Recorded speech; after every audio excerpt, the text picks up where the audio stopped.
Just imagine कि businessman Mukesh Ambani अपनी 7 लाख करोड़ की संपत्ति लेकर पार्लियामेंट के कुछ मेंबर्स को खरीदने निकलते हैं और अंबानी जी अपने 7 लाख करोड़ में से सिर्फ 50,000 करोड़ भी दे तो पूरी की पूरी पार्लियामेंट उनके हाथों में आ सकती है।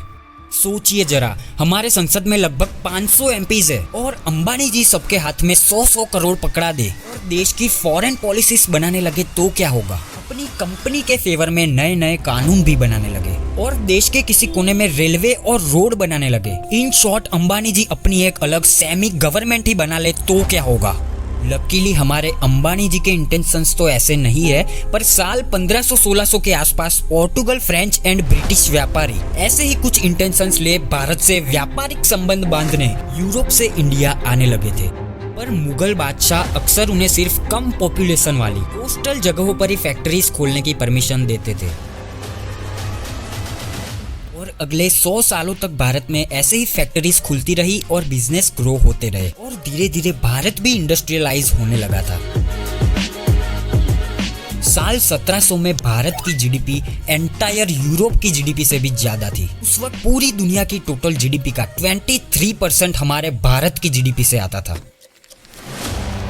फिर आता है साल 1707। मुगल बादशाह औरंगजेब की डेथ के बाद एक भी मुगल पावरफुल लीडर नहीं बन सका। ऊपर से मुगल बादशाह औरंगजेब की जितनी भी खालसा जमीन थी, खालसा मतलब मुगल बादशाह की पर्सनल प्रॉपर्टी जो कि डायरेक्टली सुल्तान के कंट्रोल में रहती थी, वो पूरी की पूरी खालसा जमीन औरंगजेब की डेथ के बाद तालुकदारों ने ऑक्शन करके बेच दिया। इस तरीके से जो भी किसान सबसे ज्यादा बोली लगाएगा उसको खालसा जमीन दे दी जाती। इस तरह जागीरदारों ने किसानों को काफी ब्रूटलाइज किया और किसानों से मनचाहा टैक्स वसूल करते गए। कंडीशन ऐसी हो चुकी थी कि कई किसानों ने टैक्स देने के डर से अपनी जमीन ही छोड़ दी और कुछ किसानों ने तो ग्रुप्स बनाकर चोरी और डकैती जैसे काम भी शुरू कर दिए थे। ऐसे ही कुछ रीजंस की वजह से फार्मिंग सेक्टर में काफी गिरावट होने लगी।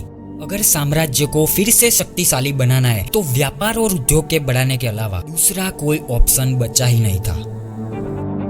अब भारत स्लो एंड स्टेडी आसपास के रीजन्स में मसाले और कॉटन एक्सपोर्ट करने लगा था। धीरे धीरे भारत में स्पाइस एंड कपड़े के व्यापार में ग्रोथ होने लगी एंड कुछ ही टाइम बाद हमारा भारत स्पाइस ट्रेडिंग का हब बन के उभरता है। भारत के मसाले अफगानिस्तान और इराक से होते हुए यूरोप तक जाने लगे थे और रास्ते में आने वाले 2-3 देश के ट्रेडर्स को भी प्रॉफिट करवा के एंड में यूरोप पहुंचते थे। फिर भी यूरोपियन ट्रेडर्स काफी हाई प्रॉफिट कमाते थे। सोचिए जरा, भारतीय मसाले उस वक्त कितनी हाई डिमांड कमोडिटी रहा होगा। उस टाइम यूरोपियन लोग काली मिर्च को ब्लैक गोल्ड के नाम से भी बुलाया करते थे। भारत से एक्सपोर्ट हो रहे गुड्स की क्वालिटी उस टाइम दुनिया के बाकी किसी भी देश की तुलना में काफी ज्यादा बेहतर होती थी।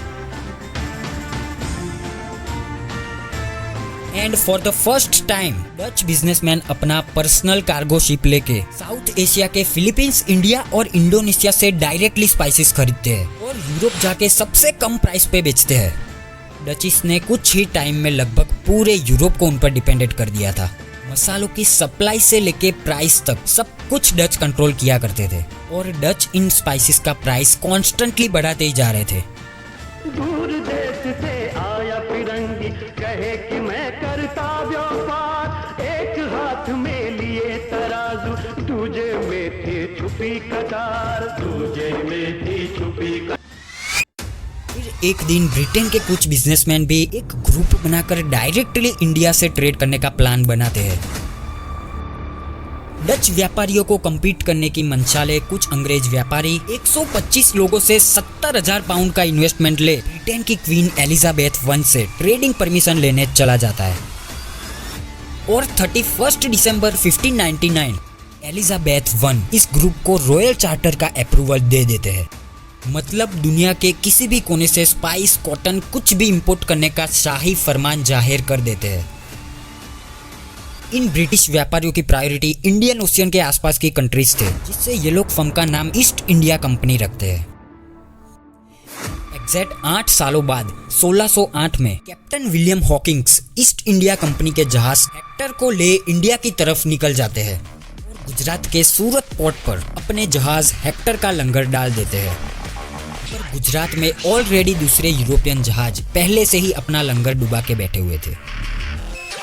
5 सालों तक मुगलों से कड़ी मुशक्कत करने के बाद ईस्ट इंडिया कंपनी ब्रिटेन से कुछ ऑफिसर्स बुलाते हैं, जो कि मुगल बादशाह जहांगीर को सालाना टैक्स देने का एग्रीमेंट करते हैं। और 11 जनवरी 1613 ईस्ट इंडिया कंपनी सूरत में अपना सबसे पहला कॉटन और मलमल के कापड़ का कारखाना शुरू करते हैं। पर पोर्टुगल्स ने पहले से ही गुजरात के दीव एंड दमन में अपनी फैक्ट्रीज बनाई हुई थी, जिससे स्टार्टिंग में ईस्ट इंडिया कंपनी का बिजनेस काफी मुश्किलें भरा रहता है। इतनी मुश्किलों के बावजूद आखिर कैसे ईस्ट इंडिया कंपनी ने पूरे भारत पर अपना पॉलिटिकल कंट्रोल हासिल करा? कैसे ये कंट्रोल ईस्ट इंडिया कंपनी के हाथों से ब्रिटिश एम्पायर के हाथों में जाता है?